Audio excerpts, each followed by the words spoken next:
నేను ప్రీతం. ఈరోజు మనం ఫండమెంటల్ అనాలిసిస్‌లో ఇండస్ట్రీ అనాలిసిస్ గురించి తెలుసుకుందాం. మనం ఇండస్ట్రీ అనాలిసిస్‌లో ఫస్ట్ ఇండస్ట్రీ లైఫ్ సైకిల్ గురించి తెలుసుకుందాం. ఇండస్ట్రీ లైఫ్ సైకిల్ అంటే ఏమిటి? మనం ప్రొడక్ట్ లైఫ్ సైకిల్ చూసాము. కంపెనీ లైఫ్ సైకిల్ చూసాము. ఈరోజు మనం ఇండస్ట్రీ లైఫ్ సైకిల్ చూద్దాము. మనము product life cycle, business life సైకిల్‌లో చూసుకున్నట్టు మనకి 4 స్టేజెస్ లాగా ఉంటాయి.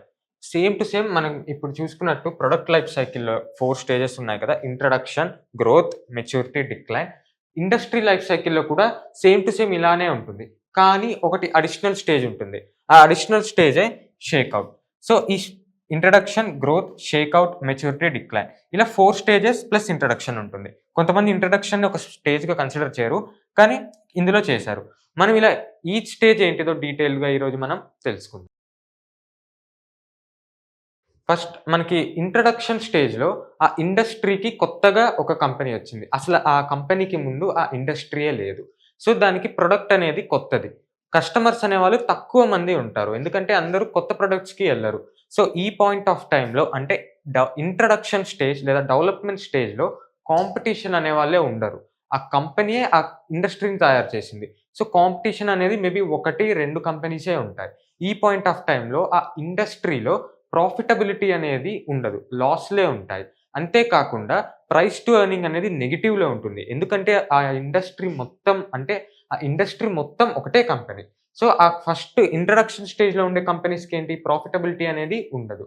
So, price to earning ratio నెగెటివ్‌లో ఉంటుంది. అంతే కాకుండా ప్రొడక్ట్ అనేది వాళ్ళు రిలీజ్ చేసే ప్రొడక్ట్ అనేది కాస్ట్ అనేది కూడా హైలో ఉంటుంది. అంతే కాకుండా కంపెనీకి ఎక్స్‌పెన్సెస్ అనేవి ఎక్కువ ఉంటాయి. అది మనకి ఇంట్రడక్షన్ స్టేజ్. ఇక్కడ కాంపిటీషన్ అనేది అస్సలు ఉండదు. అంతే కాకుండా ప్రాఫిటబిలిటీ అనేది తక్కువ లేదా నెగెటివ్‌లో ఉంటుంది. తర్వాత వచ్చేసరికి మనకి గ్రోత్ స్టేజ్. ఇక్కడ ఆ కంపెనీ ఒకవేళ గ్రోత్ స్టేజ్‌లో ఉన్న కంపెనీ, ఆ కొత్త ఇండస్ట్రీలో ఉన్న కంపెనీ ఒకవేళ కొంచెం సక్సెస్‌ఫుల్ అయ్యి దాని ప్రొడక్ట్ అనేది కొంచెం పాపులర్ అవుతే గ్రోత్ స్టేజ్‌కనేది ఎంటర్ అవుతుంది. ఇక్కడ గ్రోత్ స్టేజ్‌కి వచ్చినప్పుడు ప్రైస్ టు ఎర్నింగ్ రేషియో అనేది ఎక్కువుంటుంది. ఆ ఇండస్ట్రీ మొత్తానికి ఎక్కువుంటుంది. ఎందుకంటే గ్రోత్ స్టాక్స్‌కి ప్రైస్ టు ఎర్నింగ్ ఎక్కువుంటుంది. వాల్యుయేషన్ అనేది ఎక్కువుంటుంది. సో, ఆ ఇండస్ట్రీ మొత్తం గ్రోత్ స్టేజ్‌లో ఉంటే ప్రైస్ టు ఎర్నింగ్ అనేది ఎక్కువుంటుంది. ప్రాఫిటబిలిటీ అనేది కూడా ఇంట్రడక్షన్ స్టేజ్ లేదా డెవలప్‌మెంట్ స్టేజ్‌లో నెగెటివ్‌లో ఉన్నది కాస్త బ్రేక్ ఈవెన్ అవుతుంది. సో, గ్రోత్ స్టేజ్‌లో ప్రాఫిటబిలిటీ గూడా కొంచెం పెరుగుతుంది. అంతే కాకుండా ఫస్ట్ టైమ్ ఇక్కడికి వేరే కంపెనీస్ అని గ్రోత్‌ని చూసి ఇంట్రొడ్యూస్ అవుతాయి. అంటే కంపెనీస్ అనేవి ఈ సెక్టార్‌లో ఈ పర్టిక్యులర్ ఇండస్ట్రీలోకి ఎంటర్ అవుతాయి. సో, మనకి కాంపిటీషన్ అనేది డెవలప్‌మెంట్ స్టేజ్ లేదా ఇంట్రడక్షన్ స్టేజ్‌లో అస్సలు ఉండదు. ఇక్కడికిక్కడే కొంచెం కొంచెంగా మనకి కాంపిటీషన్ అనేది పెరుగుతుంది. ఫస్ట్ కొన్ని కంపెనీస్ ఏమో కాంపిటీషన్ లేదా కొత్త కంపెనీస్ రావచ్చు. లేదంటే ఆల్రెడీ పెద్ద పెద్ద కంపెనీసే ఈ ఇండస్ట్రీలోకి కొత్త బిజినెస్ లైన్ ఓపెన్ చేయొచ్చు. అది మనకి గ్రోత్ స్టేజ్. నెక్స్ట్ వచ్చేసరికి షేక్‌ఔట్ స్టేజ్. మనకి గ్రోత్ స్టేజ్ బాగా గ్రో అయితే మనకి షేక్‌ఔట్ స్టేజ్‌కొస్తాం. ఈ పాయింట్ ఆఫ్ టైమ్‌లో ఆ ఇండస్ట్రీలో చాలా కంపెనీస్ వచ్చేసాయి. కాంపిటీషన్ అనేది చాలా ఉంది. కానీ అన్ని కంపెనీస్ సక్సెస్ అవ్వలేవు. ఈ పాయింట్ ఆఫ్ స్టేజ్‌లో ఆ ఇండస్ట్రీలో వీక్‌గా ఉండే కంపెనీస్ అంటే వాటి ప్రొడక్ట్స్ అనేవి ఇన్నోవేటివ్‌గా లేకపోయినా, టూ మచ్ కాస్ట్ ఉన్నా, పెర్ఫార్మన్స్ బాగోకపోయినా, కన్సిస్టెన్సీ అనేది లేకపోయినా, క్వాలిటీ అనేది లేకపోయినా ఆ కంపెనీ సేల్స్ అనేవి ఉండవు. ఈ పాయింట్ ఆఫ్ టైమ్‌లో ఆ కంపెనీస్ అన్నీ లాసెస్‌లోకెళ్ళి దివాలా తీస్తాయి. అంటే ఆ ఇండస్ట్రీ నుండి ఎగ్జిట్ అయిపోతాయి. షేక్‌ఔట్ అంటే ఇంకా ఎగ్జిట్ అయిపోతాయి. వీక్‌గా ఉన్న కంపెనీస్ అన్నీ అని ఎగ్జిట్ అయిపోతాయి. అంతే కాకుండా స్ట్రాంగ్‌గా ఉన్న కంపెనీస్ అనేవి మెర్జర్స్ అండ్ అక్విజిషన్స్ ద్వారా ఇంకా పెద్దగా అవుతాయి. అంటే కన్సాలిడేషన్ అవుతుంది. ఈ షేక్‌ఔట్ స్టేజ్‌ని కన్సాలిడేషన్ స్టేజ్ అని కూడా అంటారు. ఎందుకంటే అన్నీ కన్సాలిడేట్ అవుతాయి. ఈ పాయింట్ ఆఫ్ టైమ్‌లో మనకి ప్రాఫిటబిలిటీ గ్రోత్ స్టేజ్ కంటే ఎక్కువుంటుంది. అంతే కాకుండా ప్రైస్ టు ఎర్నింగ్ అనేది మాత్రం కొంచెం తగ్గుతుంది. ఇండస్ట్రీ మొత్తానికి ప్రైస్ టు ఎర్నింగ్ అనేది కొంచెం తగ్గుతుంది. సో, షేక్‌ఔట్ స్టేజ్‌లో కన్సాలిడేట్ అవుతాయి. వీక్‌గా ఉన్న కంపెనీస్ అన్నీ ఎళ్ళిపోతాయి. ఈ స్టేజ్‌లో ఒకవేళ సక్సెస్‌ఫుల్‌గా అవుతే నెక్స్ట్ స్టేజ్ అనేది మెచ్యూరిటీ. మనకి మెచ్యూరిటీ స్టేజ్‌లో కాంపిటీషన్ అనేది పీక్‌లో ఉంటుంది. మనకి షేక్‌ఔట్ స్టేజ్‌లో ఏంటంటే చాలా కంపెనీస్ ఉన్నా, ఆ కంపెనీస్ యొక్క సేల్స్ ఇండివిడ్యుయల్‌గా పెరుగుతాయి. అంటే ఒక కంపెనీ సేల్స్ పెరిగితే అన్ని కంపెనీ సేల్స్ కూడా పెరగొచ్చు. అంటే మెచ్యూరిటీ స్టేజ్‌లో అలా కాదు. ఒక కంపెనీ సేల్స్ పెరిగాయంటే వేరే కంపెనీ సేల్స్ అనేవి తగ్గినట్టు. తగ్గకుండా ఈ కంపెనీ సేల్స్ అనేవి పెరగవు. ఎందుకంటే మార్కెట్ అనేది పీక్ రేంజ్‌లో ఉంది. ఆ ఇండస్ట్రీకి దీనికంటే పెద్ద మార్కెట్ ఇంకా ఉండదు. కానీ షేక్‌ఔట్ స్టేజ్‌లో మార్కెట్ అనేది ఇంకా చిన్నదే. ఇంకా పెద్దది కాదు. ఆ మార్కెట్ ఇంకా ఎక్స్‌పాండ్ అవ్వచ్చు. సో, ఒక కంపెనీ ఇంకొక కంపెనీ సేల్స్ అనేవి తీసుకోదు. కానీ మెచ్యూరిటీ స్టేజ్‌లో అలా కాదు. ఇక్కడ కాంపిటీషన్ అనేది పీక్‌లో ఉంటుంది. ఇంకా వీక్‌గా ఉన్నవన్నీ షేకౌట్ స్టేజ్‌లోనే ఎళ్ళిపోతాయి కంపెనీస్. సో, ఇండస్ట్రీలో పీక్ కాంపిటీషన్ అనేది ఈ మెచ్యూరిటీ స్టేజ్‌లో ఉంటుంది. ఇక్కడ ప్రాఫిటబిలిటీ అనేది చాలా పెరుగుతుంది. ఎందుకంటే షేకౌట్ స్టేజ్‌లో మనకి వీక్‌గా ఉన్న కంపెనీస్ అన్నీ పోతాయి. సో, డిఫాల్ట్‌గా లాస్ మేకింగ్ అన్నీ పోతే ప్రాఫిటబిలిటీ అనేది ఓవరాల్‌గా ఇండస్ట్రీలో పెరుగుతుంది. అంతే కాకుండా మెచ్యూరిటీ స్టేజ్‌లోకొచ్చేసరికి కంపెనీస్ అన్నీ కన్సాలిడేట్ అవుతాయి.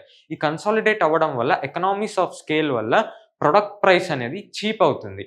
మనకి డెవలప్‌మెంట్ స్టేజ్ లేదా ఇంట్రడక్షన్ స్టేజ్‌లో ఉన్నట్టుగా ప్రొడక్ట్ ప్రైస్ అనేది చీప్‌గా ఉండదు. అందులో చాలా కాస్ట్‌లీగా ఉంటుంది. ఎందుకంటే చాలా తక్కువ గూడ్స్ సెల్ చేయాలి కాబట్టి ఇండస్ట్రీస్ ఆఫ్ స్కేల్ అనేది ఇంకా ఈ పాయింట్ ఆఫ్ టైమ్‌లో రాదు. బట్ మెచ్యూరిటీ స్టేజ్‌లోకొచ్చేసరికి ఎకనామిక్స్ ఆఫ్ స్కేల్ వల్ల ప్రొడక్ట్ ప్రైస్ అనేది తగ్గుతుంది. అంతే కాకుండా ప్రాఫిటబిలిటీ అనేది ఓవరాల్ ఇండస్ట్రీ వైస్‌గా పెరుగుతుంది. ఇంకా వేరే ఎక్స్‌పెన్సెస్ లైక్ క్యాపిటల్ ఎక్స్‌పెండిచర్ కానివ్వండి, మార్కెటింగ్ ఎక్స్‌పెండిచర్ కానివ్వండి, ఈ మెచ్యూరిటీ స్టేజ్‌లో అనేది ఇంతకు ముందు ఉన్నట్టుగా ఉండదు. కొంచెం తగ్గుతూ ఉంది. సో, ఎక్స్‌పెన్సెస్ అనేవి తగ్గుతాయి. ప్రాఫిటబిలిటీ అనేది పెరుగుతుంది. పి/ఈ రేషియో చూసుకున్నట్టయితే ఇక్కడ కొంచెం స్టేబుల్‌గా ఉంటుంది మెచ్యూరిటీ దాంట్లో. మనకి గ్రోత్‌లో ఉన్నంత హైలో ఉండదు. కొంచెం తగ్గుతూ ఉంది మెచ్యూరిటీ స్టేజ్‌లో. ఎందుకంటే గ్రోత్ స్టేజ్‌లో ఉన్నప్పుడు అందరూ హై వాల్యుయేషన్స్‌లో ఉంటారు. కానీ మన మెచ్యూరిటీ స్టేజ్‌కొచ్చేసరికి అంత హై వాల్యుయేషన్స్ అనేవి ఉండవు. మెచ్యూరిటీ స్టేజ్‌లోనే చాలా వరకు ఇండస్ట్రీస్ అనేవి మెచ్యూరిటీ స్టేజ్‌లో ఉంటాయి. అక్కడ మనకి ఎందుకంటే వేరేవన్నీ సర్వైవ్ అవుతే మెచ్యూరిటీ స్టేజ్ దాకా వస్తాయి. సర్వైవ్ అవ్వకపోతే పాత స్టేజెస్‌లోనే పోతాయి. నెక్స్ట్ ఈ స్టేజ్ వచ్చేసాక మనకి ఆ ఇండస్ట్రీ డిక్లైన్ స్టేజ్ అనేది వస్తుంది. ఈ డిక్లైన్ స్టేజ్‌లో ఏమవుతుంది అంటే ఓవరాల్ ఆ ఇండస్ట్రీకున్న మార్కెట్ అనేది తగ్గుతుంది. దీనివల్ల కంపెనీస్ అనేవి వేరే కంపెనీస్‌తో ఫైట్ చేసేసి అంటే వాటికి మార్కెట్ షేర్‌కి చాలా ఎక్కువ ఖర్చు పెట్టాల్సొస్తుంది. ఎక్కువ ఫైట్ ఉంటుంది. ఎక్కువ కాంపిటీషన్ ఉంటుంది. దీనివల్ల లాసెస్ వస్తాయి. ఇంకా లాస్ మేకింగ్ కంపెనీస్ అనేవి పోతాయి. ఆ ఇండస్ట్రీ నుండి ఎగ్జిట్ అయిపోతాయి. సో, ఈ పాయింట్ ఆఫ్ టైమ్‌లో మనకి కాంపిటీషన్ అనేది ఎక్కువ ఉంటుంది. కానీ ఇండస్ట్రీస్ అనేవి తగ్గుతాయి. అంటే ఇండస్ట్రీ సైజ్ తగ్గుతుంది. లోపలుండే పార్టిసిపెంట్స్ లేదా కంపెనీస్ అనేవి తగ్గుతాయి. కానీ మనకి ప్రాఫిటబిలిటీ కూడా తగ్గుతుంది. ప్రైస్ టు ఎర్నింగ్ రేషియో కూడా మనకి తగ్గుతుంది. సో, డిక్లైన్ స్టేజ్‌లో ఉంటే మనకి ఆ ఇండస్ట్రీలో ఉన్న కంపెనీస్ అన్నీ ప్రైస్ టు ఎర్నింగ్ రేషియో అనేది తక్కువుంటుంది. ప్రాఫిటబిలిటీ అనేది తక్కువ ఉంటుంది. అంతే కాకుండా లాస్ చేసే కంపెనీస్ కూడా చాలా ఉంటాయి మనకి ఈ డిక్లైన్ స్టేజ్‌లో. మనకి డెవలప్‌మెంట్ స్టేజ్‌లో, గ్రోత్ స్టేజ్‌లో లాస్ మేకింగ్ ఉన్నా పర్లేదు. ఎందుకంటే ఓవరాల్ ఇండస్ట్రీ అనేది పెరుగుతుంది. మార్కెట్ అనేది పెరుగుతుంది. కానీ డిక్లైన్‌లో దానికి ఆపోజిట్. కంపెనీస్ అనేవి లాస్‌లో చేస్తున్నాయి. కానీ మార్కెట్ సైజ్ అనేది కూడా తగ్గుతుంది. పెరగకుండా తగ్గుతుంది. దీనివల్ల డిక్లైన్ స్టేజ్‌లో ఉండేటప్పుడు మనం కాస్త చూసి ఇన్వెస్ట్ చేయాలి. సో, మనం చూస్తున్న ఆ స్టాక్ అనేది ఆ ఇండస్ట్రీకి ఏ ఇండస్ట్రీకి చెందిందో తెలుసుకోవడం ఇంపార్టెంట్. ఆ industry A point of growth life సైకిల్‌లో ఉందో మనం తెలుసుకోవడం అనేది కూడా ఇంపార్టెంట్. అది ఒకవేళ డెవలప్‌మెంట్ స్టేజ్‌లో ఉందా? గ్రోత్ స్టేజ్‌లో ఉందా? మనం ఇంపార్టెంట్ అది. ఏ స్టేజ్‌లో ఉన్నది అనేది మనం తెలుసుకోవడం చాలా ఇంపార్టెంట్.